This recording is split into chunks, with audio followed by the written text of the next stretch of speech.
सूत्रधृक पाणियस्तु भूतिदो मङ्गलप्रदः आकाशात् पतितं तोयं यदा गच्छति सागरं सर्वदेव नमस्कारः केशवं प्रति गच्छति शिक्षा शुभ्राभयकरा ज्ञानमुद्रा नविता शुभा अक्षसूतरा सकुण्डिका द्विभुजा दण्डपङ्कजा गुरुर्ब्रह्मा गुरुर्विष्णुः गुरुर्देवो महेश्वरः गुरुर्साक्षात् परब्रह्म तस्मै श्री गुरुवे नमः विनायकं गुरुं भानु ब्रह्म विष्णु महेश्वरं सरस्वती प्रणम्यादो सर्वकार्यार्थ सिद्धे सरस्वती नमस्तुभ्यं वरदे कामरूपिणे वेदपाठं करिष्यामि प्रसन्न भव सर्वदा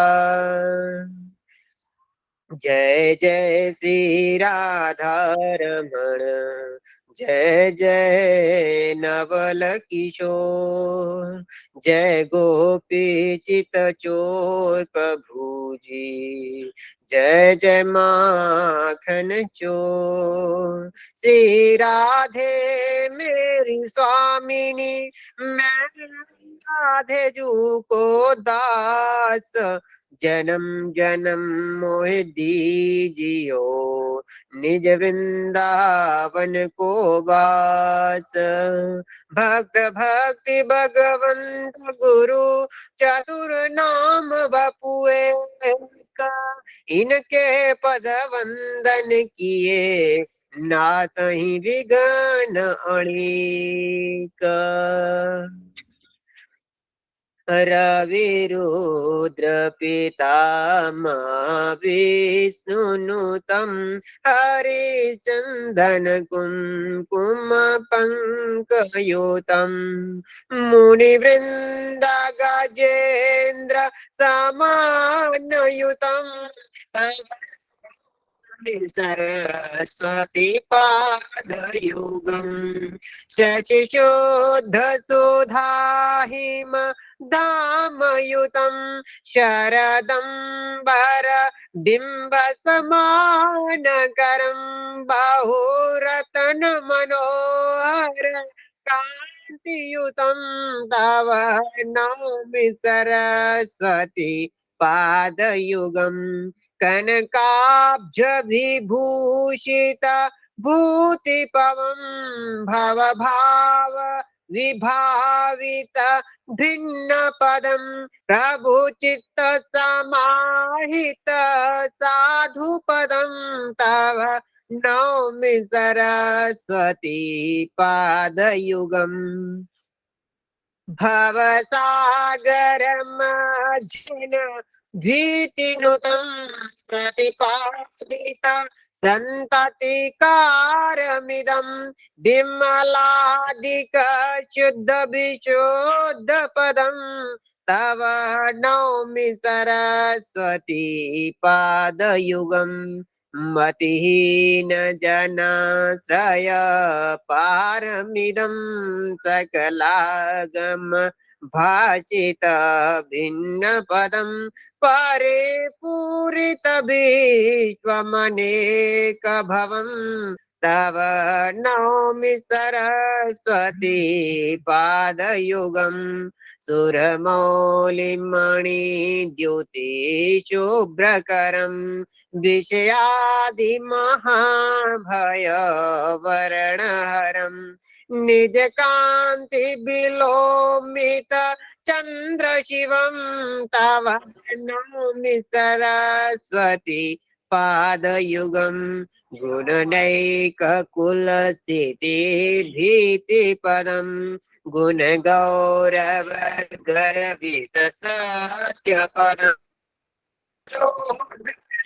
कोमल पादतलं तव नौमि सरस्वती पादयुगं तव नौमि सरस्वती पादयुगम् श्री गुरु चरण कमलेभ्यो नमः ओम परम गुरुवेभ्यो नमः ओम परमेष्ठ गुरुवेभ्यो नमः ओम परात्पर श्री गुरु चरण कमलेभ्यो नमः। सर्वेभ्यो नमो नमः। हर हर महादेव। प्रणाम गुरु जी, साष्टांग दंडवत। प्रणाम। हर हर महादेव। कैसे हैं आप गुरुदेव लोग? प्रणाम। प्रणाम प्रणाम। कैसे हैं आप लोग? संख्या कम होती जा रही है ग्रुप से। कारण है कि इधर कई दिन क्लास जो है विलंब से शुरू हुआ, न रहने के कारण भाग दौड़, तो उसमें क्लासें थोड़ा विलंबित हुई, या ज्योतिष की और भी क्लासें चल रही इस वजह से भी ऐसा हो सकता है। अब इसमें हम संतोष जी, सुरेंद्र जी, वैदिक ब्राह्मण से 2 लोग और हैं। आप लोगों को इसमें कुछ समझ में आया था? कल जो पढ़े थे जयप्रकाश जी हैं। जी प्रणाम गुरुदेव। आया था। प्रणाम प्रणाम बोले।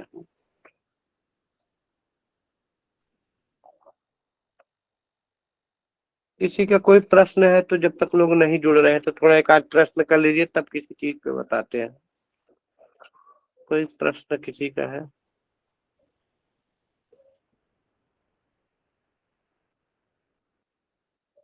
क्या चीज जुड़ गया? गुरुदेव कल आपने कल आपने शिवलिंग देखी थी। जी जी तो उसमें मैंने देखा तो उससे पता चला जैसे राहु की थी दशा, उसके बाद मतलब सूर्य की, फिर शुक्र की, मतलब सूक्ष्म दशा ऐसे कुछ था। तो मतलब एग्जैक्ट डेट आ गई थी 20 फरवरी। शुक्र की दशा थी शायद लास्ट में, पता नहीं सूक्ष्म दशा थी कौन सी थी।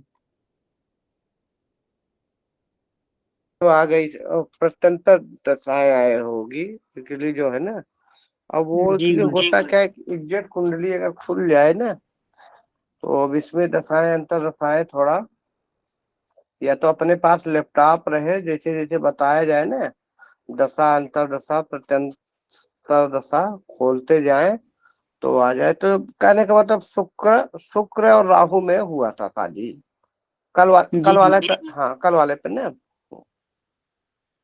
जी, कल वाले में ना।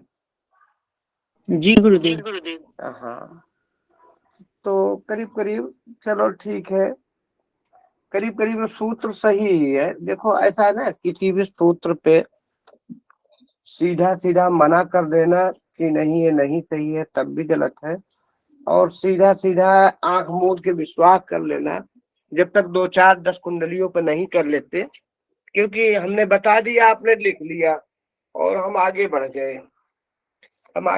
आपने 2 4 बताया और फिर जो है वहां किसी के झूठा हो गया तो आपको भी लज्जित होना पड़ेगा, साथ में हमारी भी विश्वास है गुरु जी ने गलत पढ़ाया। तो ऐसा ठीक है। चंदन जी प्रश्न करें।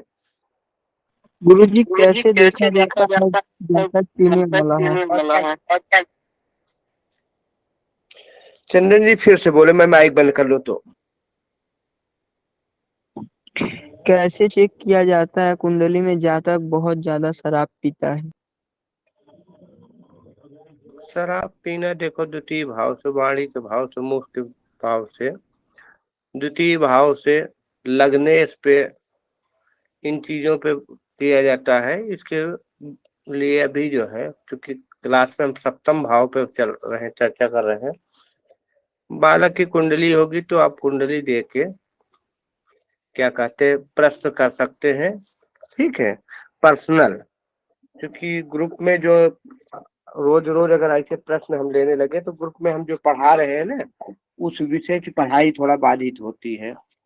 मान लो अगर हम सप्तम भाव पढ़ा रहे हैं तो कोई दूसरी भाव का पूछ लिया, तो या तो गुरु जी किसी दिन इसी विषय पे जो है नशा पे ही हम लोग एक दिन पढ़ लेंगे, लेकिन बीच बीच के प्रश्नों से थोड़ा, या तो इसको पर्सनल जो प्रश्न होते हैं ले लेना। द्वितीय भाव से देखो, द्वितीय भाव जो वाणी का होता है, और लग्न भाव आप स्वयं होते हैं, तो इससे जो है विचार किया जाता है, ठीक है। राहु केतु इत्यादि अगर इनमें होते हैं तो ऐसा हो जाता है। गुरु जी कहने का मतलब है अगर लग्न में ही राहु हो तभी जातक पीने वाला होगा ना? चलो इसके लिए एक दिन अलग से हम पढ़ाएंगे, जी अभी अगर बोलते हैं तो विषयांतर होता है। देखो द्वितीय भाव से जो है मुख, गला, गले के रोग, मुख से रोग, और क्या कहते हैं पीने खाने का शौक, और अब द्वितीय भाव के अष्टम के समीप है तो आठवें में भी जो ग्रह रहेगा तो उसकी दृष्टि पड़ेगी, सामने आए ना। और दारू शराब पीता कौन है? लग्नेश। तो इन चीजों को भी देखा जाता है, ठीक है, इन चीजों को भी देखा जाता है। इससे जो है बहुत सारी चीजें विचार किया जाता है, जैसे बधिर योग, मूक योग, और भी इन चीजों को भी विचार किया जाता है, ठीक है। वहाँ वाणी की शुद्धता, वाणी कैसी होगी, हकलाना तो तुलाना, इन सब चीजों का भी विचार उनसे किया जाता है। वो हमारी क्लास पूरी हो चुकी है, फिर हम किसी दिन अलग से इसका जो है विचार करके फिर करेंगे। तो भैया सप्तम भाव पे चल रहे हैं तो चर्चा है हमारी सप्तम भाव पे ही चलेगी। किसी का कोई अलग सा प्रश्न है तो वो आप जो है फोन नंबर हमारे है ही है, आप अलग से कर सकते हैं, 24 घंटे कर सकते हैं, 24 घंटे कर सकते हैं, किसी को कोई मना नहीं कि आप क्यों कर रहे हैं। चलते हैं सप्तम भाव से संबंधित प्रश्न किसी का हो तो करें। किसी का सप्तम भाव से संबंधित प्रश्न है तो आप लोग कर सकते हैं।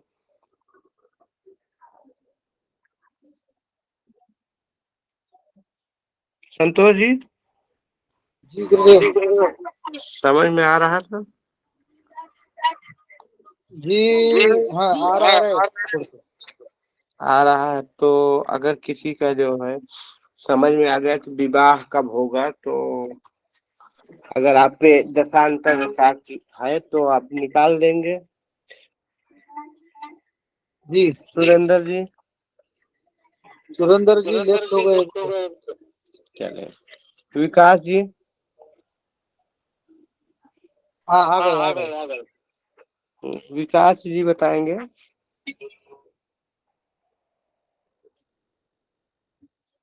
विकास जी,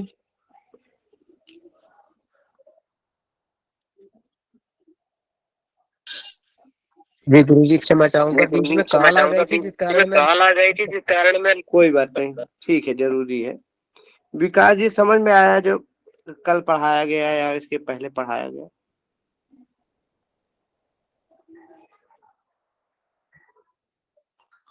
विकास पाठक जी, गुरुदेव आपसे क्या पूछ रहे हैं, जवाब दीजिए।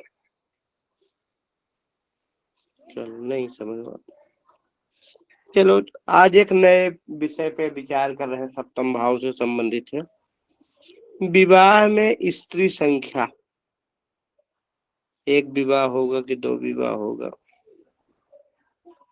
कि कई विवाह होता है? लिख लीजिए संतोष जी। जी विवाह गुरुदेव। में स्त्री संख्या, सप्तम में बृहस्पति और बुध के रहने से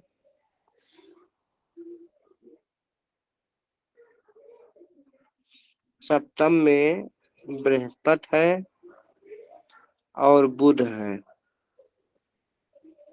या सप्तम में मंगल और रवि है, तो एक स्त्री अर्थात एक स्त्री उनकी एक ही पत्नी होती है। कैसे शुभ ग्रह हो गए? कौन कौन कौन कौन शुभ हो गए? बृहस्पति और बुध। और कौन? मंगल और सूर्य। सूर्य क्या है? राजा, और मंगल से। अगर ये सप्तम में है तो एक स्त्री जो है, एक स्त्री समझा जाता है, जातक का एक विवाह होगा। लग्नेश, लग्नेश समझ रहे हो? पहले घर का स्वामी, पहले घर में जो भी गिनती बनी है उसके स्वामी को क्या बोलते हैं? लग्नेश। लग्नेश और सप्तमेश, इन दोनों ही के लग्न या सप्तम में रहने से दो स्त्रियां होती हैं, अर्थात गुरुदेव पुनः पुनः एक बार लग्न का स्वामी जो है, मान लो आपका मकर लग्न है तो शनि और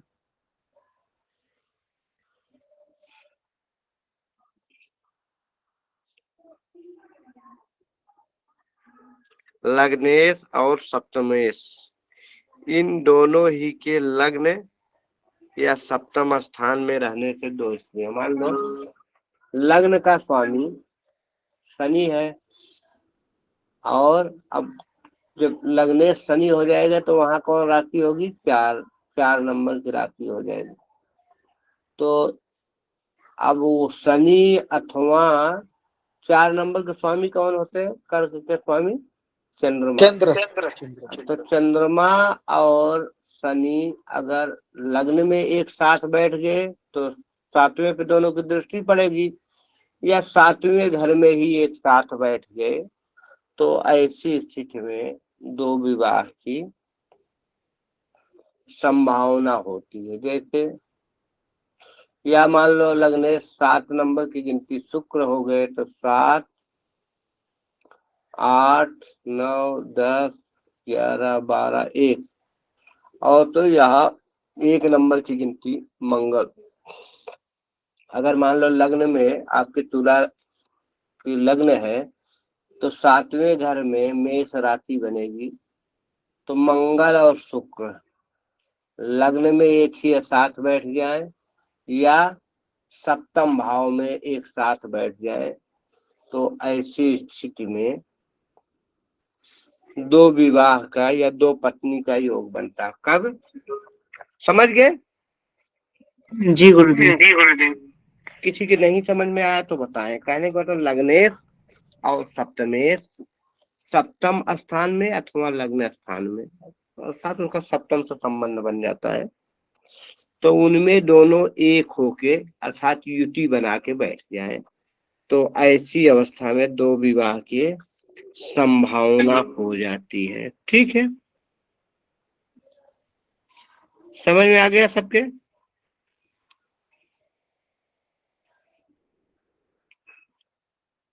नहीं समझ में?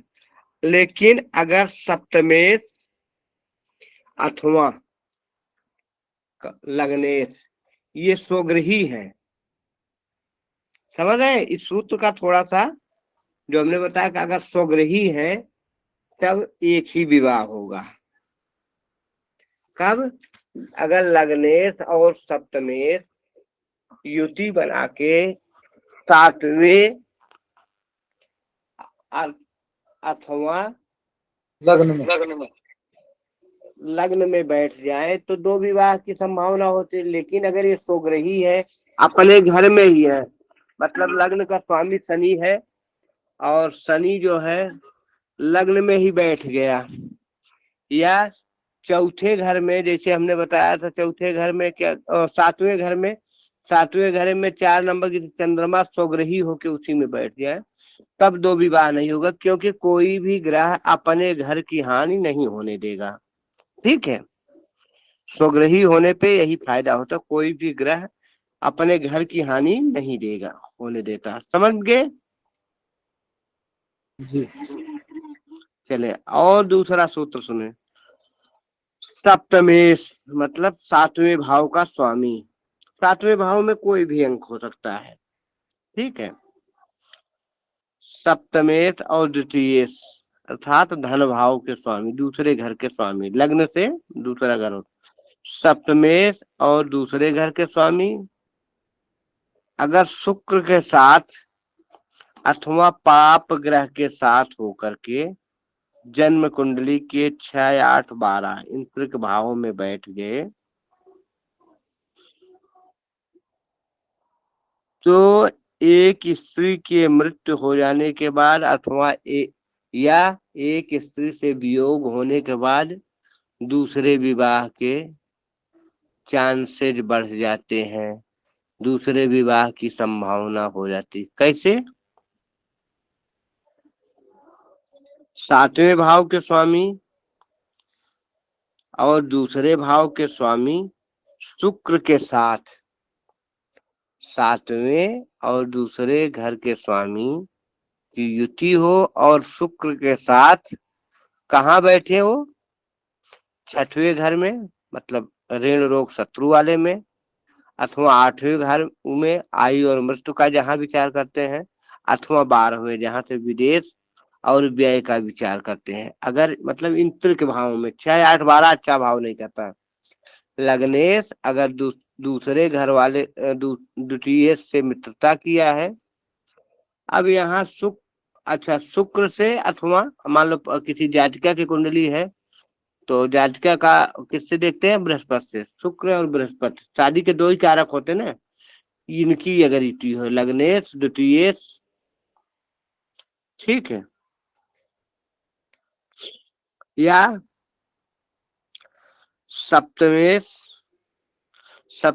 और द्वितीय घर के स्वामी शुक्र, अथवा जातिका की कुंडली है तो उसके क्या कहते हैं, गुरु, और जातक की कुंडली हो तो शादी के कारक कौन हो, शुक्र है। ये तीनों युति बना के 6, 8 और 12 भाव में बैठते हैं। तो ऐसे में जीवन साथी के वियोग के बाद दूसरे विवाह की संभावना हो जाती है। समझ गए सूत्र? सुमन बहन जी प्रश्न करें। जी गुरुजी पहले सूत्र से पूछना है।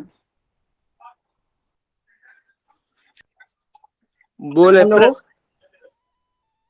पहला प्रश्न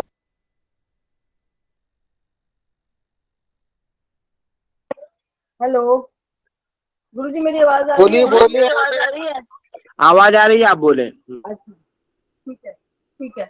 मेरा पहला सूत्र से प्रश्न था, आपने बताया कि अगर लग्नेश स्वराशि का बैठ जाए और सप्तमेश स्वराशि का बैठ जाए तो एक विवाह, यदि लग्नेश और सप्तमेश युति करके बैठ जाए किसी भाव में तो 2 विवाह। लेकिन गुरुजी अगर लग्नेश और सप्तमेश आपका प्रश्न ही गलत है। माइक बंद करिए, माइक बंद कीजिए। आप पहली बात ही नहीं सुन पाई। हमने किसी भाव की तो बात ही नहीं किया है यहाँ। पहली बात लग्न और सप्तम की ही बात हो रही है। पहले पूरी बात सुने क्या बोला गया, उसके बाद फिर प्रश्न निकालें। किसी चीज को जब आप लोग पूरी तरह से सुनते नहीं, अपने हिसाब से अपना वो कर देते हैं तो फल और उसमें जो है अंतर हो जाता है। किसी चीज को हमने 3 बार 4 बार बताने की कोशिश किया है, उदाहरण से भी बताने की कोशिश किया है, फिर भी आप लोग जो है उसमें अपना शब्द लगाते हैं, फिर सूत्र और उसको करते हैं। हमने सिर्फ सप्तम भाव और लग्न भाव की बात किया, किसी भाव की तो बात पहली बात नहीं हुई। जो बात हुई है हमने सप्तम की बात कर रही हूँ। माइक बंद कीजिए पहले, माइक बंद कीजिए। पहली बात तो हमने कहा था कि 7वें घर में, और अगर उसी सूत्र का काट भी बताया था कि अगर वो स्वराशि के हैं, अपने ही राशि में है, तो फिर नहीं होगा, क्योंकि कोई भी जो है ग्रह अपना घर नहीं बिगाड़ता। फिर से सुन लीजिए सूत्र। देखिए 3 बार 4 बार हम आपको उसी सूत्र को बताते हैं, 3 बार 4 बार उसी सूत्र को बताते हैं, और उसके बाद अगर आप लोग गलती करें, देखो हमने कहा लग्नेश और सप्तमेश, लग्न भाव के स्वामी और 7वें भाव के स्वामी, इन दोनों ही के लग्न में अथवा सप्तम में अगर ये दोनों युति बना के लग्न में हो जाए अथवा सप्तम में हो, तो अगर लग्न में होंगे तो 7वें घर को देखेंगे, और 7वें में है तो 7वें में है ही है। तो ऐसी स्थिति में 2 विवाह की संभावना हो जाती है। लेकिन अगर यही लग्नेश अथवा सप्तमेश स्वगृही है, मतलब जिस भाव में युति हो रही है उस भाव में स्वगृही है, तब जो है एक ही विवाह होगा। अब प्रश्न करें बहन जी। नहीं गुरुजी, नहीं कोई प्रश्न करें, देखो प्रश्न करें, लेकिन प्रश्न समझ के ना आप कहाँ से बोल रहे हैं, क्या बोला गया है। अब हमने क्या बोला, फिर से जिनके ना समझ में आए देख लो। हमने कहा कि लग्नेश मतलब लग्न भाव के स्वामी और सप्तम भाव के स्वामी, ये दोनों युति करे कहाँ, सप्तम भाव में अथवा लग्न में, तब दो विवाह की संभावना होती है। लेकिन अगर मान लो यही युति, अब लग्न मान लो आपकी क्या हो गई, लग्न हो गई 10 नंबर के लग्न, मकर लग्न हुई, और ये युति कहाँ हो गई, चंद्रमा जाके कहा मकर लग्न में बैठ गए, तो वहां से अगर दृष्टि देगा, या सप्तम भाव में चंद्रमा सप्तम भाव में है और उसी में लग्नेश भी आके बैठ गए, तो चंद्रमा अपने घर को हानि नहीं पहुंचाने देंगे। ऐसी स्थिति में दो विवाह नहीं, एक ही पत्नी होगी। लेकिन अगर चंद्रमा जाके उनके घर में, वो उनके घर में बैठ गए, तो ऐसी स्थिति में दो विवाह की संभावना बढ़ जाती है, क्योंकि स्वगृही हो जाते हैं, तो स्वगृही में अपने घर के कोई नहीं बिगाड़ता। ठीक है, चलें। और किसी के समझ में नहीं आता हो तो प्रश्न कर लें, क्योंकि उसी समय प्रश्न कर लें तो अच्छा होता है। जब बाद में प्रश्न होता है ना, तो कई बार क्लास भी प्रभावित होती है, और फिर होता क्या कि आप क्या समझ के बोल रहे हैं, हमने क्या पढ़ाया था, इस बात में भी कंफ्यूज होती। तो जिस भाव, हाँ प्रश्न करें नवल जी, नवल जी प्रश्न करें। चौथा पॉइंट लिखवाया है, सप्तमेश और द्वितीयेश अगर शुक्र के साथ युति बनाते हूँ और पाप ग्रह के साथ बैठ जाएं या त्रिक भाव में बैठ जाएं, 6, 8, 12 में बैठ जाएं, तो प्रथम स्त्री वियोग के पश्चात दूसरा विवाह।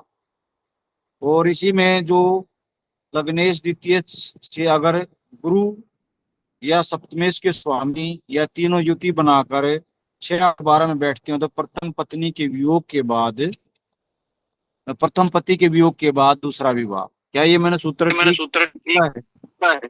हाँ देखो, सही देखो, ऐसा है ना नवल जी, फिर सुन लीजिए। अगर जो है, चूंकि शुक्र क्या होता है, शुक्र स्त्री के कारक ग्रह है।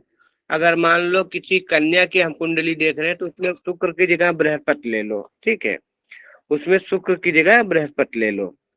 अब हमने कहा कि सप्तमेश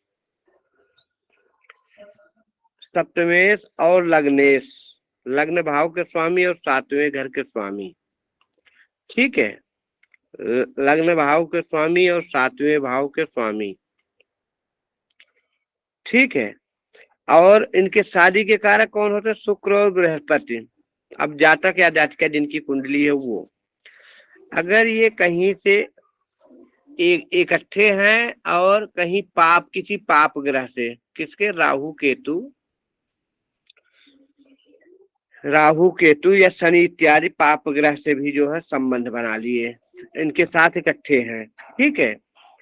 और जन्म कुंडली के कहाँ बैठ गए, 6ठे में, 8वें में और 12वें भाव में, तो ऐसे में जीवन साथी का वियोग हो जाता है, और वियोग के बाद दूसरे विवाह की संभावना बढ़ जाती है। वियोग का मतलब वह मृत्यु भी हो सकती है, या किसी कारण बस शादी विच्छेद हो गई, उसके बाद दूसरे विवाह की संभावना बढ़ जाती है। ठीक है नवल जी, प्रश्न करें।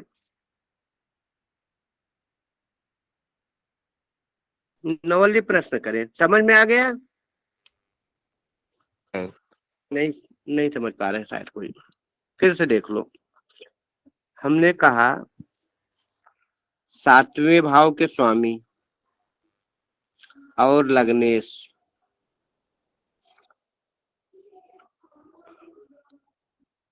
अथवा 7वें भाव के स्वामी और द्वितीय, दूसरा भाव होता है ना, दूसरा घर जो होता है अष्टम भाव के सामने होता है, तो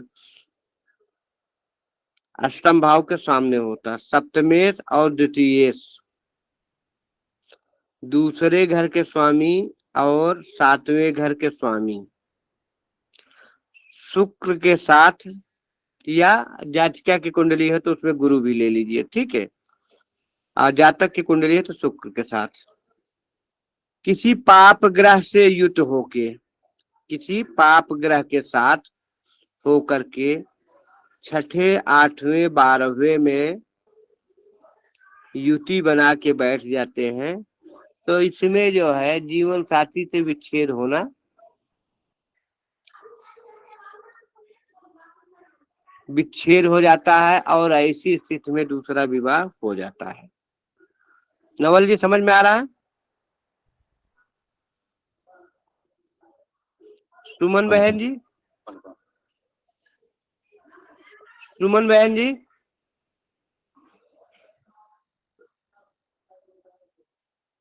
जी गुरुजी। समझ में आया?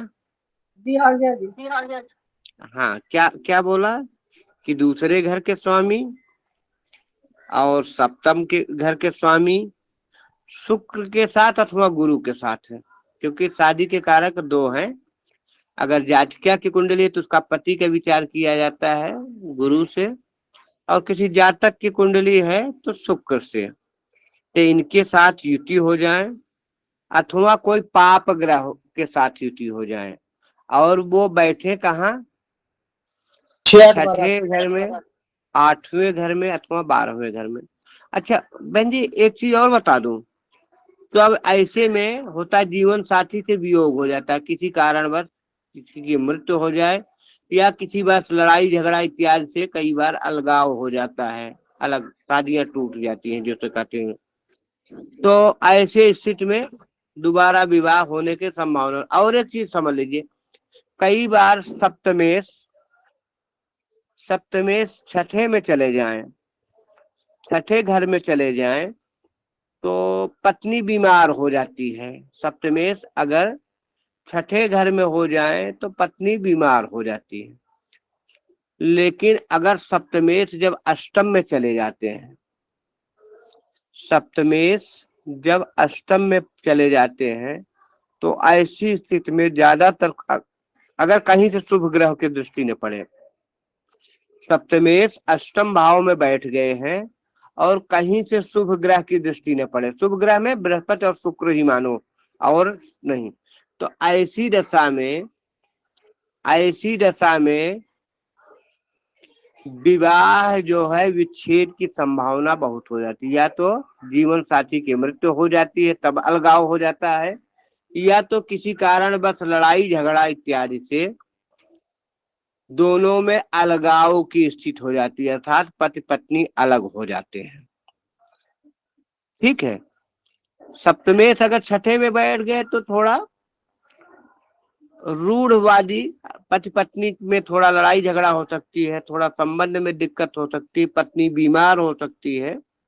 खैर तब भी स्थिति सही नहीं रहेगी, दूरियां बन जाएगी, लेकिन शादी नहीं टूटती छठे घर में। लेकिन जब सप्तमेश अष्टम में आ जाए तो ऐसी स्थिति में अगर किसी शुभ ग्रह की दृष्टि न पड़े तो 90% चांसेज हो जाता है शादी से विच्छेद, अर्थात जीवन साथी से विच्छेद। अब वह मृत्यु से हो या किसी प्रकार से वह रिश्ता खत्म ही मानो। समझ में आ गया सबके?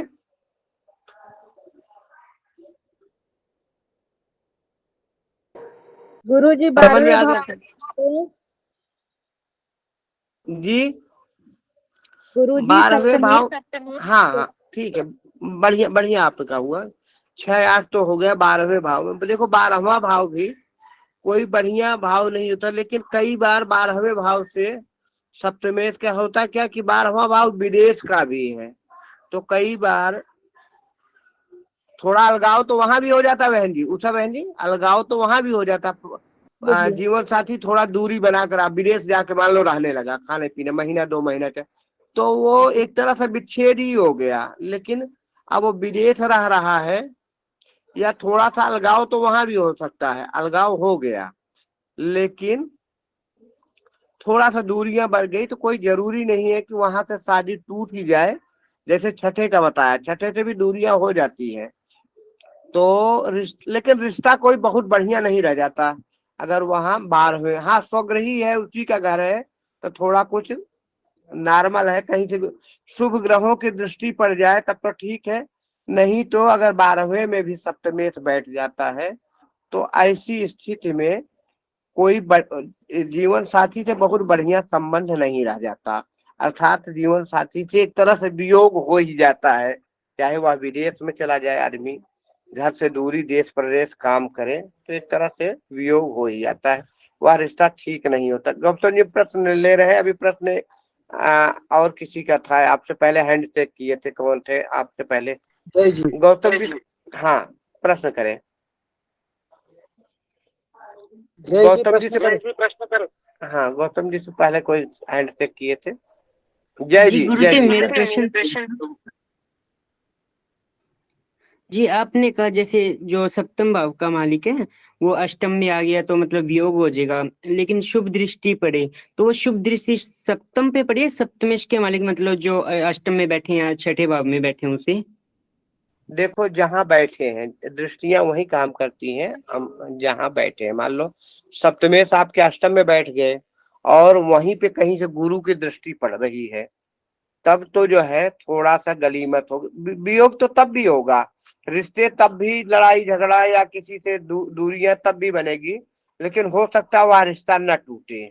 लेकिन अगर वहां से किसी शुभ ग्रह की दृष्टि न पड़ी तो वह रिश्ता निश्चित ही टूट जाता है, क्योंकि अष्टम घर क्या, मृत्यु का घर हो, तो मृत हो जाता है रिश्ता, कई बार संबंध विच्छेद हो जाते हैं। ठीक है जी गुरुदेव। जी।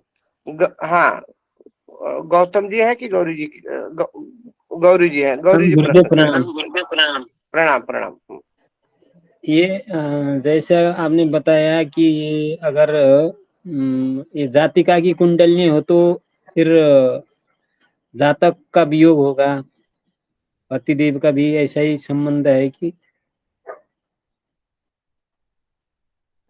देखो सुनो सुनो सुनो, माइक बंद कर लीजिए।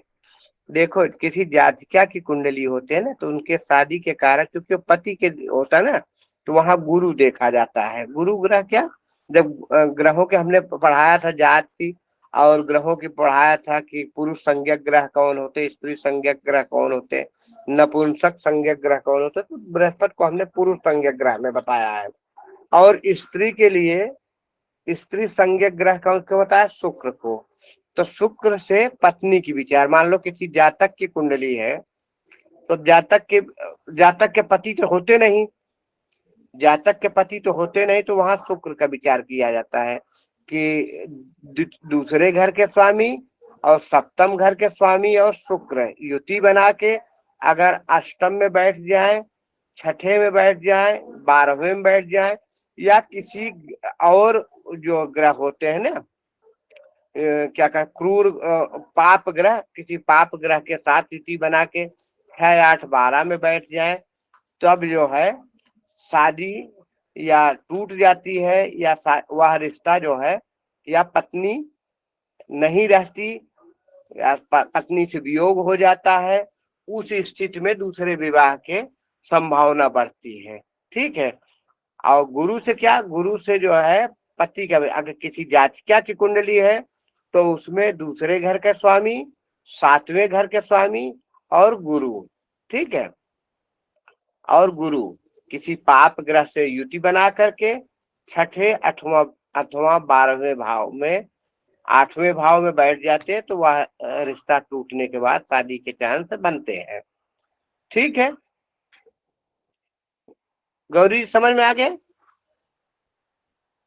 जी गुरुदेव, जैसे स्त्री की सप्तमेश है, सप्तमेश षष्टम अथवा अष्टम अथवा द्वादशीश बैठ गया तो वही फल होगा अथवा अन्य कोई फल देगा, यही सता में?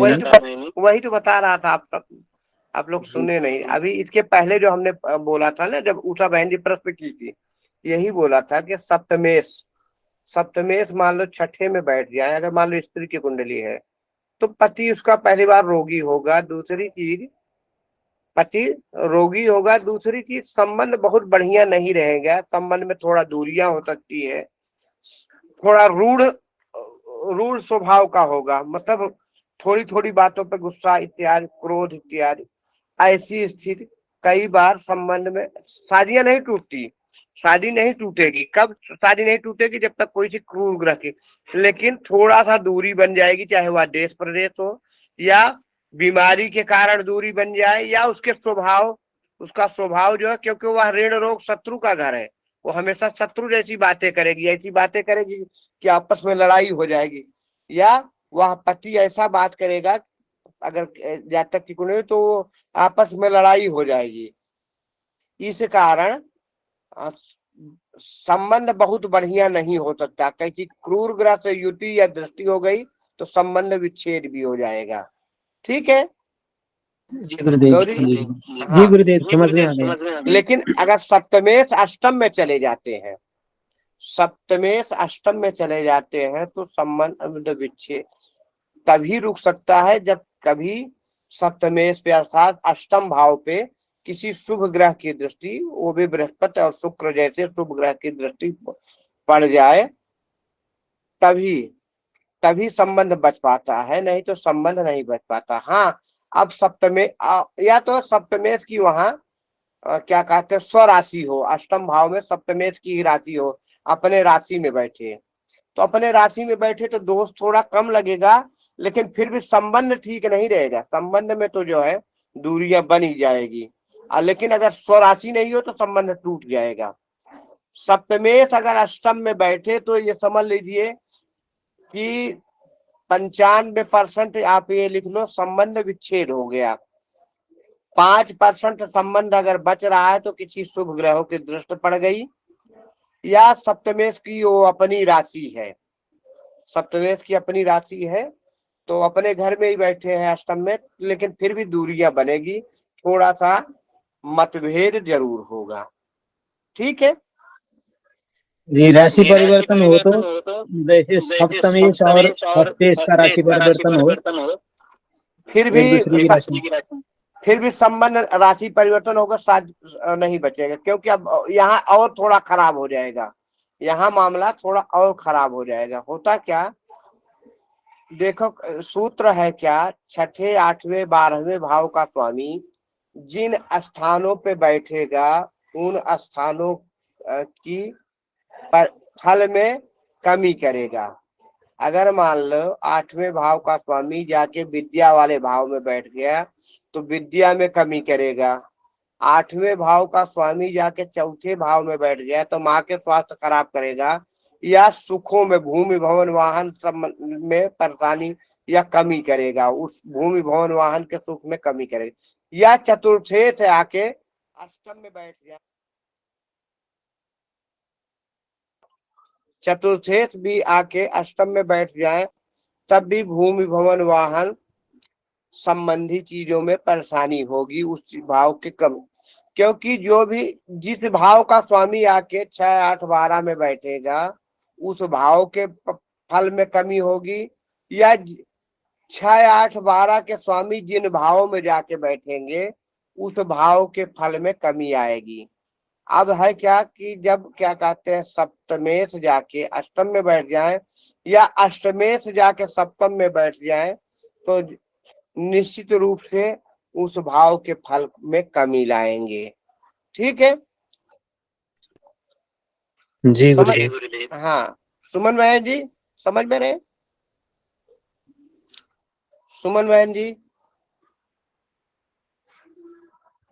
जी गुरुजी समझ में आ गया कि 6 8 12 का ग्रह अच्छे भाव में बैठेगा तो कमी कमी करेगा, और अच्छे भाव के स्वामी जो है 6 8 12 में बैठेंगे तो कमी करेंगे।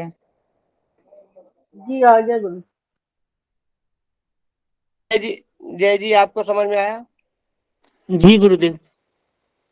संतोष जी जी गुरुदेव समझ में आ गया। क्या समझे? 6 8 12 के स्वामी घर में बैठ के घर फल कर देंगे। ठीक, बहुत बढ़िया। 6 8 12 के स्वामी जिन भावों में जाके बैठेंगे उस भावों के फल में थोड़ा कमी जरूर लाएंगे, या जिन भावों के स्वामी आके 6 8 12 में बैठ जाते हैं उस भाव के भी परिणाम में थोड़ा कमी आती है। ठीक है, ये तो सूत्र हमने बहुत पहले से पढ़ा था, लेकिन अब चूंकि सप्तमेश की बात कर रहे हैं तो शादी किन स्थितियों में टूट जाती है, जीवन साथी से किन किन स्थितियों में वियोग हो जाता है, इस चीज के बारे में हम समझ रहे हैं। ठीक है, तो इस स्थिति तक हम लोग पहुंच चुके हैं कि 3 सूत्र हमने पढ़ा, और ये जो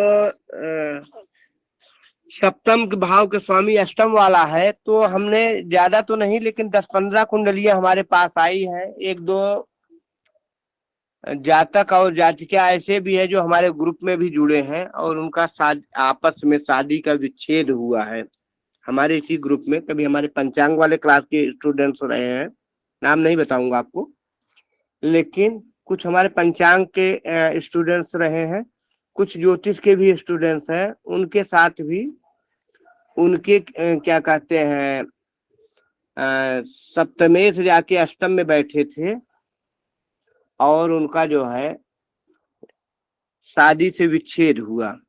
और भी 1-2 कुंडलियां हमारे पास आई हैं जिनका हमने निरीक्षण किया था, तो उनके भी साथ शादी का विच्छेद हुआ। कहीं से अगर बच रही तो किसी शुभ ग्रह की दृष्टि। संतोष जी प्रश्न करें। गुरुदेव, मैं कुछ हट के प्रश्न कर रहा हूँ। पर स्त्रीगामी या पर पुरुषगामी ये कैसे देखा जाता है गुरुदेव? बर स्त्रीगामी या पुरुषगामी, समझ में नहीं पाया आपका प्रश्न, ही मेरे समझ में नहीं आया। गुरुदेव, मैं ये पूछ रहा हूँ कि जो संबंध होते हैं ना, पत्नी को छोड़ के धार संबंध, वो कैसे देखा जाता है गुरुदेव? पत्नी की छोड़ के शादी के अलावा इनके दूसरे लोगों के साथ संबंध होते हैं ना, वो कैसे देखे जाते हैं? अच्छा, ठीक है, बहुत बढ़िया, समझ गए आपका। जो अनैतिक संबंध होते हैं, जी। हाँ देखो, उसमें राहु केतु अनैतिक संबंध कराते हैं। चलो ठीक है, बढ़िया है। राहु केतु से, कई बार शनि से भी अनैतिक संबंध। अगर सप्तम भाव में मंगल हो जाता है तो जातक अपने कम उम्र के बच्चों के साथ जो है अनैतिक कृत्य करता है या करती है। जातक या जातिका जो हो, अगर वहां मंगल हो गए तो अपने उम्र से कम उम्र के लोगों के साथ या कम उम्र में बच्चे ही मान लो, बच्चों के साथ जो है अनैतिक कृत्य करती है। राहु केतु हो गए तो जात के अलावा भी शनि राहु केतु का संबंध बन गया तो इस ढंग से भी अनैतिक कृत्य करता है। ठीक है, बुध, राहु केतु के साथ बुध हो गए, बुध क्या बालक ग्रह है, तो भी इस प्रकार की चीजें होती हैं। बुध नपुंसक ग्रह है, तब भी इस प्रकार की चीजें होती हैं। गुरुदेव, अगर मंगल की दृष्टि सूर्य या शुक्र पर पड़ जाए तो भी ऐसा संबंध होता है? देखो, मंगल और शुक्र की युति जो है, मंगल पावर है, मंगल ताकत है, सेना नायक है, शुक्र क्या बल और वीर है। तो कई बार जो है ना अनैतिक संबंध बनता। अनैतिक मतलब कई बार नहीं, अनैतिक संबंध का मतलब कि कई बार जो है अपनी पत्नी के अलावा या अपने पति के अलावा जो है अन्य लोगों से संबंध, अन्य लोगों से जो संबंध होता है वो मंगल और शुक्र की युति तो होता है। मंगल राहु की अगर युति हो गई तो कई बार जातक जो है धर्म कर्म का, मंगल और शुक्र की माफ करें, मंगल और शुक्र की युति हो गई तो जातक जो है अपने छोटी जातियों में भी संबंध बना लेगा, या जाति के अपनी छोटी जातियों से भी संबंध बना लेगा, या अपने क्या कहते हैं जीवन साथी के अलावा कहीं और भी संबंध बन सकते हैं। अर्थात शादी के विवाहोत्तर संबंध इसको कहते हैं। विवाह के अलावा भी संबंध बने। लेकिन मंगल और जब माफ कीजिएगा, शुक्र और राहु की युति जब होती है तो थोड़ा और नीच कर्म पे आ जाता है। कई बार ऐसा होता है कि जातक अथवा जातिका अपने से धर्मों में भी नीच, बहुत ही नीची जातियों के लोगों से भी संबंध बना ले। उनको फिर जाति धर्म इत्यादि नहीं होता, क्योंकि ये चीजें देखो ऐसा ना, ये चीजें सब में होती हैं। जो भी मनुष्य है किसी में भी अगर उसमें पुरुषत्व है, स्त्री वाले गुण है तो सब में होता है। कहा है आहार निद्रा भय मैथुनन च सामान्य मेतद पशुभिः सामाना। आहार भोजन हम भी करते हैं, पशु भी करता है। निद्रा हम भी लेते हैं, पशु भी लेता है। भय डरना, डरता आदमी भी है, पशु भी डरता है। अब मैथुन इत्यादि क्रियाएं, विपरीत लिंगी सहवास इत्यादि की जो क्रियाएं होती है वह मनुष्य भी करता है, पशु भी करता है। लेकिन इसमें धर्म होता, मनुष्य के पास क्या धर्म होता है, उसको देखा जाता है हम किनके साथ संबंध बनाए, हमसे जिससे शादी होती, बाकी हमारे पास माँ बहन है, जाति धर्म है, लोक लज्जा। और पशु में इन चीजों का विचार नहीं किया जाता, पशु में इन चीजों का विचार नहीं करते, तो इसीलिए धर्म अधिक हो जो है।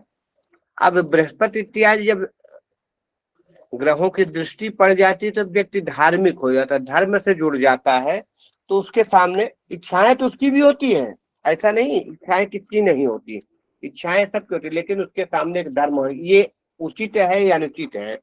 जहां वहीं क्रूर ग्रह दैत्य श्रेणी के ग्रहों की दृष्टि पड़ जाती है वहां धर्म जो है नहीं हावी होने पाता, और वो अपनी आवश्यकता की पूर्ति हर हालत में कर लेते हैं। बस यही होता है सिद्धांत, संक्षेप में बताया, क्योंकि ग्रुप में बहुत ज्यादा इन पे जोर देने की जरूरत नहीं है, सब लोग समझदार हैं। ठीक है, तो क्योंकि दैत्य श्रेणी के जो ग्रह होते हैं वो इन पे ज्यादा विचार नहीं करते, जब देव श्रेणी के ग्रह आ जाते हैं तो उसमें ज्यादा विचार होता है। ठीक है, जी जी बिल्कुल समझ में। हाँ गुरु जी बस नीति से होगा कि दृष्टि से भी लिया जाएगा? जी बहन जी फिर से बोले। कह रहे हैं गुरु जी मंगल शुक्र की युति से, शुक्र राहु की युति से, कि मतलब अगर दृष्टि भी जाए तो भी यही मतलब समझा जाएगा? देखो युति में तो बहन जी ज्यादा है, ठीक है। अगर दृष्टि होती तो अगर दोनों की दृष्टि पड़ गई, आपस में दृष्टि संबंध हो गया तब भी होगा, लेकिन थोड़ा कम होगा, दृष्टि में थोड़ा कम होगा। ठीक है, होता क्या जानते हो क्या, मंगल राहु नहीं, मंगल शुक्र। बहन जी क्या प्रश्न, मंगल राहु है? मंगल जी गुरु जी मंगल शुक्र और राहु की युति। तो देखो सुन लो, मंगल और राहु की युति अंगारक योग है, जहां भी बनती है ना मंगल और राहु के वहां विस्फोट करती है, उस भाव में दिक्कतें लाती है। मंगल और राहु की युति जहां होती, अगर जातक की कहीं भी मंगल और राहु की युति या दृष्टि संबंध बन जाए तो एक्सीडेंट तो करा ही देती है, चोट चपाट लगा दे, दोनों आपस में एक दूसरे के बड़े दुश्मन है। ऐसा है, सूर्य और चंद्रमा का सबसे बड़ा दुश्मन कौन? राहु, ग्रहण लगा देता है। और मंगल कौन है? सेना नायक। मंगल कौन है? सेना नायक। तो सेना नायक का पहला कर्तव्य होता है अपनी सेना, अपने देश की जो है रक्षा करना। तो जैसे ही राहु को से संबंध बनता है मंगल का, तो फट से पहली कोशिश, जब भी उनकी दशा अंतर्दशा आती है, एक्सीडेंट आकस्मिक चोट चपाट तो जरूर कर देते हैं। ठीक है, और ग्रहों में अगर वो डरता भी है किसी से राहु तो मंगल से। ठीक है, मंगल से अगर डरता भी, इसलिए हनुमान जी की पूजा राहु इत्यादि में, बाकी ग्रहों में किसी से डरता नहीं राहु। ठीक है, तो वहां जो है मंगल राहु की युति जो है एक्सीडेंट, लेकिन मंगल और शुक्र की, मंगल क्या है, मंगल पावर है, ऊर्जा है, ताकत है। जब शुक्र क्या है, बल, वीर, रज, भोग, विलास। भोग विलास, सुख सुविधाएं, लग्जरी लाइफ, ये चीजें किससे देखा जाता है, शुक्र से। तो शुक्र और मंगल जब भी मिलेंगे, अब ये मंगल और राहु जब भी मिले तो चोट चपाट एक्सीडेंट हुआ, लेकिन अब भोग विलास और ताकत जहां भी मिली, ऊर्जा जहां भी मिली, तो वहां होता क्या कि जातक की जो है थोड़ा सा, अब वो करेगा क्या कि जब ताकत होगी तो वो शारीरिक संबंध बनाएगा। अब ऐसी स्थितियां में तो थोड़ा कामुक, अब शास्त्रों में कहा गया कामुक प्रवृत्ति की, लेकिन अगर उसका काम पूरा नहीं हुआ तो अनैतिक कृत्य भी कर लेता, अपने मतलब विवाहोत्तर संबंध भी जातक अथवा जातिका, जातक अथवा जातिका जिनकी युति बने, वो अपने जो है इस भूख को मिटाने के लिए वह अनैतिक कृत्य भी कर लेता है, अर्थात अपने जात के अलावा या अपने पति या पत्नी के अलावा और कहीं भी संबंध बना लेता है। लेकिन अगर यही शुक्र और राहु की, शुक्र क्या है, शुक्र बलवीर, बलवीर क्या कहते हैं, लग्जरी लाइफ, भोग विलास के कारक। और राहु क्या है, अत्यंत बलशाली ग्रह। मंगल तो बलशाली है, वो अत्यंत बलशाली। तो उस अच्छा मंगल जहां रहेंगे तो मंगल देव श्रेणी ग्रहों में है, जहां भी रहेंगे मंगल थोड़ा छुपी तौर पे रहेंगे, मंगल जो है छुपी तौर पे रहेंगे। लेकिन राहु जो हो गए तो वो ये नहीं कि दुनिया देखेगी क्या करेगी, दुनिया देख रही तो देखने दो, जाति है, धर्म है, नहीं जाति है, नहीं धर्म है, छोटा है, नीचे है, कुछ भी है, दुनिया क्या कहेगी उसकी परवाह किए बिना वह अनैतिक कृत्य कर लेता है। ठीक है, राहु में ये होता है, बस इतनी चीज है। समझ में आ गया? संतोष जी प्रश्न करें। गुरुदेव गुरु बैठे हैं और सूर्य शुक्र बैठे हैं, मंगल की दृष्टि पड़ रही है शुक्र पर, लेकिन साथ में गुरु है। अगर गुरु की अमृतमय दृष्टि पड़ी, पांचवी दृष्टि है, लेकिन वो दृष्टि नहीं पड़ रही है, तो भी ये फल होगा गुरुदेव? शुक्र है, मंगल है, सूर्य है और गुरु की दृष्टि पड़ रही है। अब अगर नहीं गुरुदेव, मंगल और गुरु युति होकर बैठे हैं और सूर्य और शुक्र युति होकर बैठे हैं, मंगल की दृष्टि पड़ रही है शुक्र पर, तो गुरु की ठीक है, ठीक है, बहुत बढ़िया। अब इन्होंने जो अभी क्वेश्चन किया, जिगेश भाई अभी आपका प्रश्न लेते हैं इनके बाद। संतोष जी का प्रश्न है कि कहीं पे शुक्र और क्या कहते हैं, मंगल, शुक्र और सूर्य बैठे हैं एक ही राशि पे जी, और दृष्टि पड़ रही है। अगर देखो अब यहाँ है क्या कि शुक्र में अगर थोड़ा सा अंश बल सूर्य के नजदीक ज्यादा हो गए ना, तो सूर्य के प्रकाश से शुक्र अस्त हो जाते हैं यहाँ। तो सूर्य क्या, सूर्य है गर्मी, गर्मी से जो है कई बार वीर्य जो है सूख जाता है, अर्थात शुक्र का प्रभाव अब यहाँ कम हो जाता है सूर्य के प्रताप से। सूर्य जिन भावों पर रहता है तो यहाँ जो है थोड़ा सा बल की कमी आएगी अगर अंश बल में ज्यादा अंतर न हुआ तो। और वहां से गुरु की अमृतमयी दृष्टि, अब दो गुरु का संबंध बन गया जिन भावों में बना, दो और मंगल क्या ताकत है, मंगल और गुरु का, मंगल और गुरु दोनों देव श्रेणी के ग्रह हो गए, राजा हो गए, राजा आत्मा के कारक। देखो इच्छाएं तो यहाँ भी होगी क्योंकि मंगल शुक्र का संबंध बन रहा है, तो लेकिन अब यहाँ क्या है कि मंगल और सूर्य दोनों गर्म ग्रह, मंगल और सूर्य दोनों गर्म ग्रह और शुक्र पे दृष्टि, अगर शुक्र अस्त है, सूर्य के नजदीक ज्यादा है, तो जातक में काम शक्ति की कमी आ जाएगी। ऊपर से बृहस्पति की दृष्टि आ गई तो बृहस्पति की दृष्टि से थोड़ा बच जाए, नहीं कई बार जातक अगर और कहीं से किसी पाप ग्रह की दृष्टि पड़ जाए तो ऐसे जातक में पुरुषत्व की कमी भी आ जाती है। ठीक है,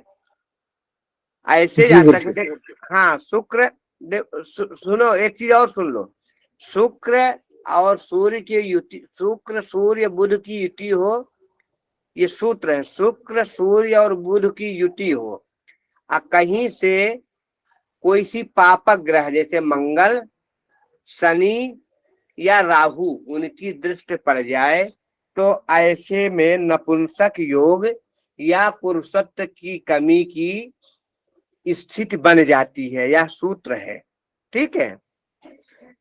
कब कब सूर्य शुक्र और बुध की युति हो, सूर्य शुक्र और बुध की युति हो, कहीं से इतनी युति में ही पुरुषत्व की थोड़ा कमी होगी, कमी व्यक्ति नपुंसक नहीं होगा, व्यक्ति में पुरुषत्व की कमी होगी, कहीं से जाके मंगल या शनि अथवा राहु की दृष्टि पड़ जाए तो ऐसी स्थिति में जातक में पुरुषत्व की कमी हो जाती है।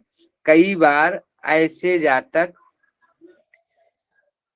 जो है गुप्त रोगों के शिकार हो जाते हैं, अर्थात नपुंसकता इनको घेर लेती है। जिज्ञेस भाई प्रश्न करें। ये प्रथम भाव में चंद्र हो और दसम भाव में शुक्र हो तो भी जातक क्या चंद्र मन है, शुक्र भोग विलास का कारक है, 10वां भाव है जहां शुक्र अपना बल खो देता है, तो भी क्या ऐसा होता है कि जातक का मन भोग विलास में ही रहता है? देखो देखो चंद्रमा की स्थिति, अब वहां कौन कौन सी दसम भाव में राशियां बैठ रही हैं। दसम भाव है क्या, दसम भाव है आपका भोग विलास का घर नहीं है, दसम भाव है आपका कर्म का घर है। चंद्रमा मन है, चंद्रमा किसी पाप ग्रस्त से दृष्ट नहीं। चंद्रमा कब की चंद्रमा है, चंद्रमा कब की चंद्रमा है इसकी जानने के लिए सूर्य की स्थिति देखना पड़ेगा। चंद्रमा में कितना पावर है, चंद्रमा में मन कितना है। और चंद्रमा का संबंध अगर 10वें भाव से पड़ता है तो जातक की रुचि अपने कर्मों में ज्यादा होती है, कर्मों में तो दसम भाव जो कर्म का भाव है कि काम क्या करेगा। भोग विलास का भाव सप्तम भाव है। हाँ, अगर सप्तमेश और चंद्रमा का संबंध है, सप्तमेश और चंद्रमा का संबंध है, या दशमेश और चंद्रमा का संबंध कहीं से सप्तमेश की दृष्टि सब पड़ रही है या सप्तम पे दृष्टि पड़ रही है, तब इसका फल होगा, ठीक है। चंद्रमा देखो, चंद्रमा का स्वभाव क्या है जिज्ञेस भाई, घटना बढ़ना। चंद्रमा का स्वभाव है घटना बढ़ना। पक्ष विशेष में चंद्रमा मजबूत होते हैं, अर्थात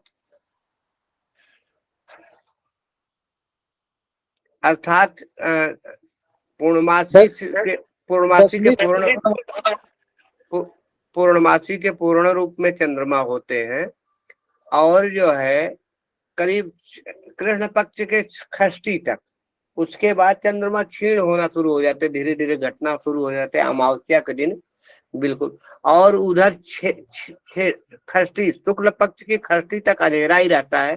षष्ठी के बाद थोड़ा थोड़ा चंद्रमा प्रकाश में आते हैं, धीरे धीरे करके पूर्णमासी को पूर्ण स्वरूप आ जाते हैं। तो चंद्रमा किस तिथि की चंद्रमा है, शनि। अच्छा, चंद्रमा पे ही ज्यादा, चंद्रमा मन है, चंद्रमा पे ही काबू कई ग्रह करते हैं। चंद्रमा पे शनि से दृष्ट हो जाए तो क्या है, चंद्रमा विष योग युत हो जाए और दृष्टि हो जाए। राहु केतु भी सबसे पहले चंद्रमा और सूर्य को ही अपने प्रभाव में लेते हैं। तो चंद्रमा में बल कितना है इस बात की भी जो है, इसीलिए चंद्रमा को हमेशा है, चंद्रमा निसंदेह, चंद्रमा और बुध ये निसंदेह शुभ ग्रहों में आते हैं, लेकिन पक्ष विशेष की चंद्रमा को शुभ माना जाता है। बाकी चंद्रमा में जब जान ही नहीं होती, चंद्रमा में प्रकाश ही नहीं होता, तो उनको फिर शुभ में नहीं लेते। और बुध में भी है कि बुध किसके साथ बैठे हैं, किन राशियों में, क्योंकि बुध क्या बालक ग्रह है, जिनका साथ पाते हैं वैसा ही फल देना शुरू कर देते हैं। तो बुध से भी ऐसा होता है। चले संतोष जी प्रश्न करें। जी गुरुदेव, मैंने कहा तो पढ़ा था कि चंद्रमा 10वीं से पूर्णिमा तक शुभ ग्रह उनका फल शुभ होता है। देखो संतोष जी फिर से समझ लो, षष्ठी के बाद देखो, जैसे आज कौन तिथि है, आज आज पंचमी है, कब की पंचमी है? शुक्ल पक्ष की। शुक्ल पक्ष की पंचमी है। तो आप देखोगे तो अभी चंद्रमा में ठीक से थोड़ा थोड़ा रोशनी पंचमी के बाद से, षष्ठी से थोड़ा थोड़ा रोशनी, चंद्रमा भी पूर्ण नहीं होंगे, चंद्रमा एक एक कला रोज बढ़ेंगे शुक्ल पक्ष में। पूर्णमासी के दिन चंद्रमा पूर्ण रूप में आ जाते हैं, अर्थात पूरा चंद्रमा आकाश मंडल में आ जाता खिला खिला।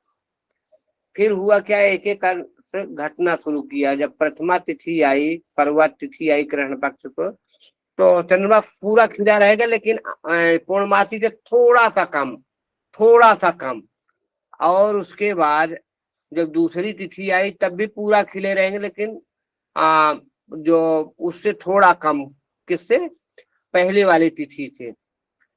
तीसरी तिथि को उससे थोड़ा कम, चौथी, पांचवी, छठवीं तक जो है चंद्रमा। अब छठवीं के बाद हंसियाकार आधा चंद्रमा हो जाते हैं, और अमावस तक जो है, अमावस तक चंद्रमा गायब हो गया। अब आज से पूर्णमासी तक पूर्ण चंद्रमा होंगे। तो चंद्रमा करते हैं क्या, अब आप ये समझ लो, पूर्णमासी से जोड़ लो। अगर पूर्णमासी से लेके शुक्ल पक्ष की पूर्णिमा से लेके कृष्ण पक्ष की षष्ठी तक, छठे तिथि तक जो है चंद्रमा शुभ होते हैं। छठे तिथि के बाद अंधेरा करना शुरू कर देते हैं अंधेरे पक्ष में, और अंधेरे पक्ष में अमावस्या से लेके और शुक्ल पक्ष की षष्ठी तक चंद्रमा, अमावस्या के बाद एकाएक चंद्रमा नहीं निकलते, थोड़ा थोड़ा जब उजाला पक्ष आता है। जैसे आज अमावस्या हुई तो रात काली हो गई, सुबह शुक्ल पक्ष लग गया, तो शुक्ल पक्ष के दिन चंद्रमा उजाला नहीं करेंगे तुरंत, पहले दिन कम, दूसरे दिन थोड़ा सा उजाला करेंगे, तीसरे दिन और थोड़ा सा, चौथे दिन, पांचवें दिन, छठे दिन से चंद्रमा उजाला ज्यादा करना शुरू कर देंगे।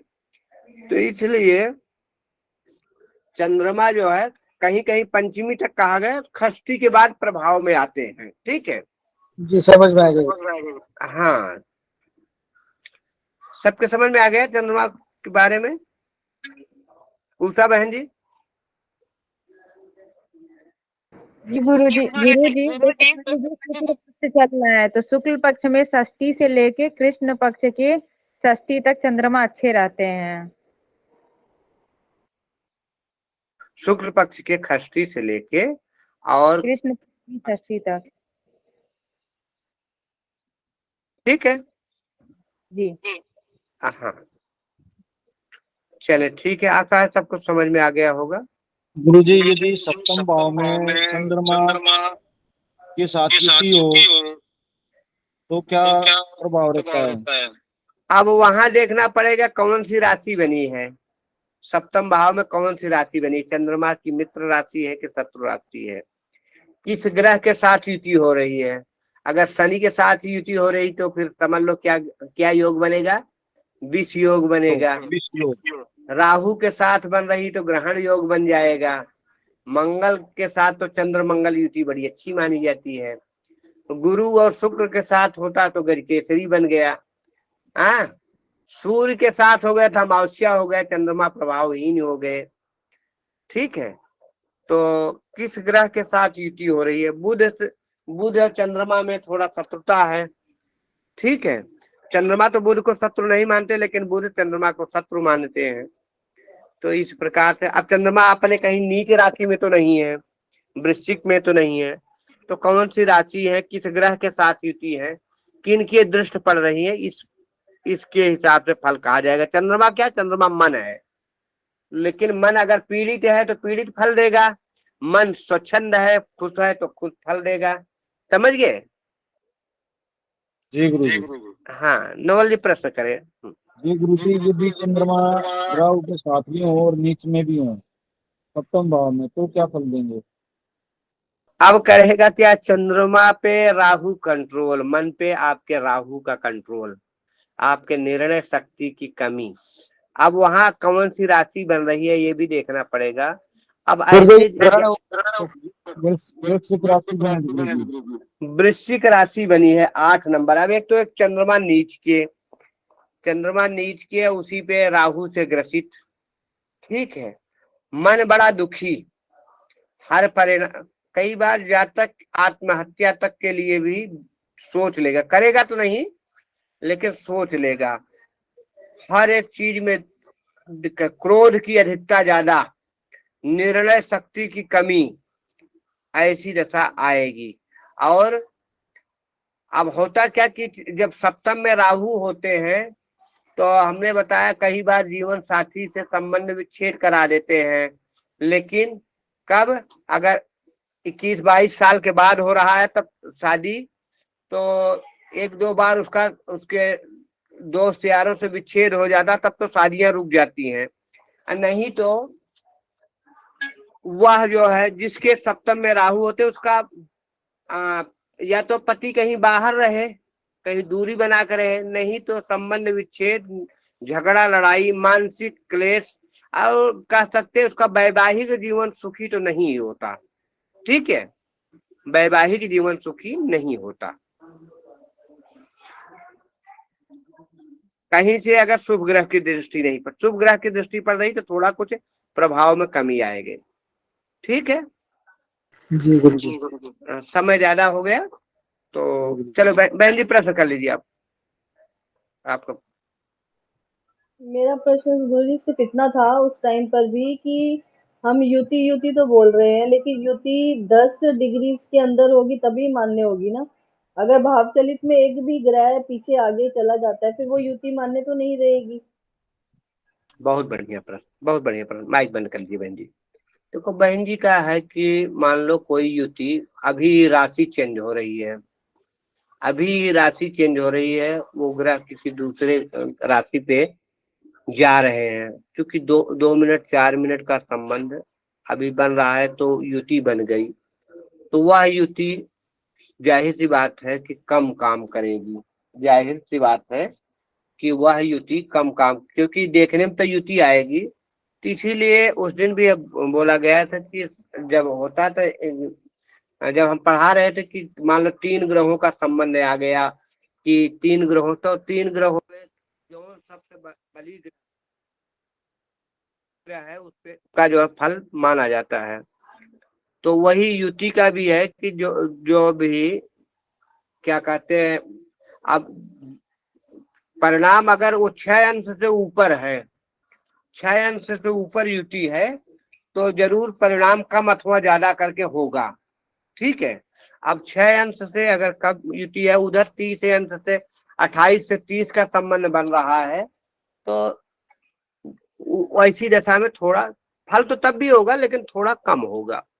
ठीक है, युति का मतलब ग्रह अगर फल ही नहीं दे पाए, ग्रह का मान लो आपको चीनी का शरबत बनाना है और चीनी डाल दे 1 पाव और पानी भर दे 1 ड्रम, तो हो मीठा थोड़ी होगा। आप कह सकते कि हमने चीनी डाला था, लेकिन ये भी नहीं कह सकते कि उसमें चीनी का प्रभाव नहीं हो। भले 250 ग्राम चीनी दिए है तो चीनी का प्रभाव तो होगा ही लेकिन कम होगा।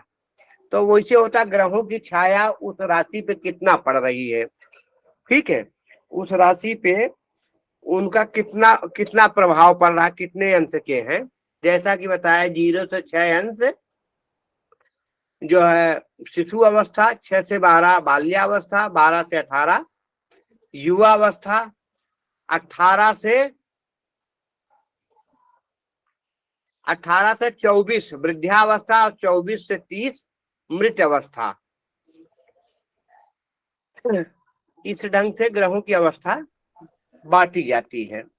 ठीक है, तो आपस में 2 ग्रहों का तो युति 10 डिग्री के अंतराल से होता है ना, चाहे वो भाव बदले या ना बदले। नहीं बहन जी, 10 डिग्री का अंतराल ऐसा होता है ना, जैसे किसी उस पे है कि मान लो सूर्य से युति है शुक्र की, तो 10 डिग्री से अगर कम में है तो शुक्र अस्त हो जाएंगे, या बुध की युति है सूर्य से, चंद्रमा की है, तो अगर 10 डिग्री से कम में है तो सूर्य के प्रभाव से वो अस्त हो जाते हैं। सबके साथ नहीं है। अब होता क्या कि जितने डिग्री का अंतर है, ठीक है, जितने डिग्री पे जो ग्रह है उतना फल देंगे।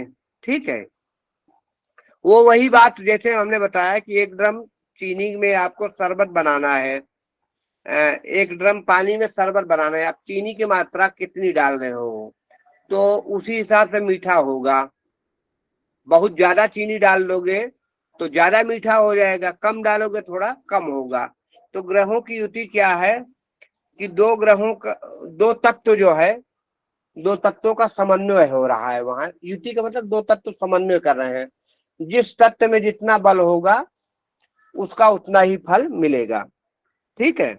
जैसे चीनी, सुनिए बहन जी, एक उदाहरण और सुन लो। जैसे मान लो आप चटनी बना रही हो, कई बार चटनी में लोग मीठा और नमक दोनों डालते हैं, थोड़ा नमकीन भी रहे मीठा भी डाल दे, थोड़ा तो मिर्ची भी डाल देते हैं। अब अगर उसमें आपने मीठा ज्यादा दे दिया तो उस चटनी में मीठा ज्यादा असर करना शुरू कर जाएगा, और उसी में थोड़ा सा अगर आपने वो डाल दिया, क्या कहते, नमक ज्यादा डाल दिया तो मीठा कम नमकीन आने लगेगी चटनी, और मात्रा इसमें कहीं ज्यादा कम हो गया तो स्वाद भी बिगड़ सकता है। ठीक है, वही होता है ग्रहों पे कितने अंश पे ग्रह हैं। ठीक है, आप प्रश्न कर ले बहन जी। गुरुजी मैं युति की बात कर रही हूँ। जैसे लग्नेश जाके सप्तम में बैठ गया, युति बन गई। सप्तम मेष सप्तम में ही है, मेष का समझ लीजिए मंगल जाके शुक्र के साथ बैठ गया, मेष लग्न, सप्तम में युति बन गई। लेकिन अगर मंगल हो गया 27 डिग्री का और शुक्र हो गया 11 डिग्री का, बढ़िया तभी बढ़िया बढ़िया बढ़िया बढ़िया बताइए आप। एक मिनट हो, देखो भाई जी, युति है क्या, पहली बात तो समझ लीजिए युति है क्या। हम शायद इतनी देर से समझा रहे थे, आप लोग समझ, युति माने ये ग्रह है क्या, ग्रह है क्या, एक तत्व है। ग्रह है एक तत्व है, जैसे कि बताया, कोई रंग में भी बताया, कोई लाल है, कोई काला है, कोई सफेद है। अगर इनकी बात करें तो कोई अग्नि तत्व का है, कोई पृथ्वी तत्व का है, कोई जल तत्व का है, अपवज जैसे बताया था, एक तत्व है। अब दो तत्वों का समन्वय हुआ, युति क्या है, दो तत्वों का समन्वय। दो तत्व आपस में मिल रहे हैं, दो तत्व मिल रहे हैं। जैसा कि हमने बताया, एक चटनी का उदाहरण दिया, पानी में शरबत की उदाहरण दिया। अब मान लो कोई अग्नि तत्व का ग्रह है, कोई अग्नि तत्व का ग्रह है, और दूसरा ग्रह जल तत्व का नेतृत्व करता है या वायु तत्व का नेतृत्व करता है,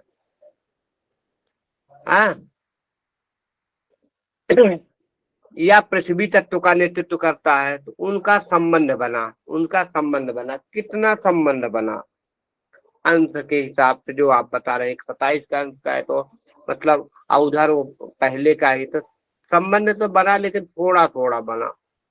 तो होता क्या कि अब वो पूर्ण तरह से चरित्रहीन तो नहीं होगा, लेकिन चरित्र पे तो असर आएगा ही बहन जी। ठीक है, वो पूर्ण तरह से चरित्रहीन नहीं होगा, ठीक है, लेकिन जब वो तत्वों का प्रधानता है, दोनों तत्व आपस में मिले हैं कम अथवा ज्यादा, तो वो होगा ही, ऐसा चीजें होता ही है।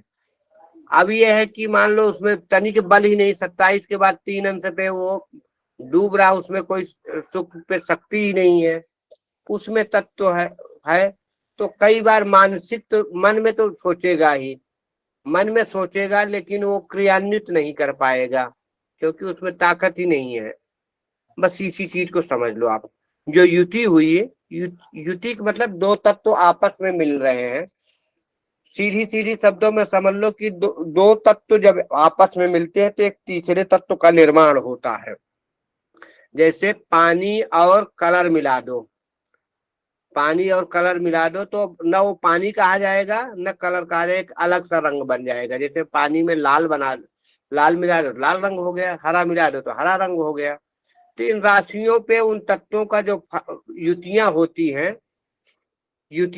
तो अब एक तो जो राशि बनी है वो भी किसी ग्रह की तत्व है, उसका भी एक कलर है, उसका भी एक स्वभाव है।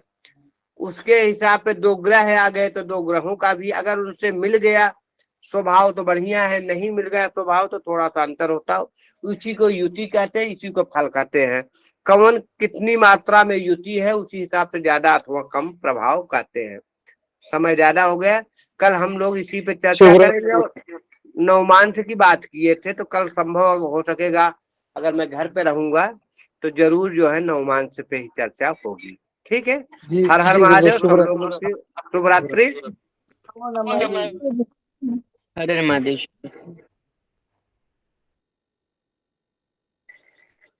आप सभी विप्रो की अनुमति हो तो शांति मंत्र का पाठ करता हूँ। कर दो जल्दी जल्दी। हरि ओम द्यौः शान्तरिन्तरिक्ष गुं शान्तिः पृथ्वी शान्तिरापः शान्तिरोषधयः शान्तिवनस्पतयः शान्तिर्विश्वे देवाः शान्तिर्ब्रह्म शान्ति सर्वगुं शान्ति शान्तिरेव शान्ति सामः शान्तिरेधि ओम शांति शांति शांति सर्वारिष्ट सुशांतिर्भवतु। सभी विप्रो को शुभ रात्रि। हर हर महादेव। हर हर महादेव। संतोष भैया, जी आज की कक्षा की रिकॉर्डिंग मिलेगी ना? मिलेगी ना? ये बहुत इंटरेस्टिंग है, सब नोट करना पड़ेगा। जी जी जी मिलेगी मिलेगी। ठीक है चलो, धन्यवाद। हर हर महादेव। धन्यवाद।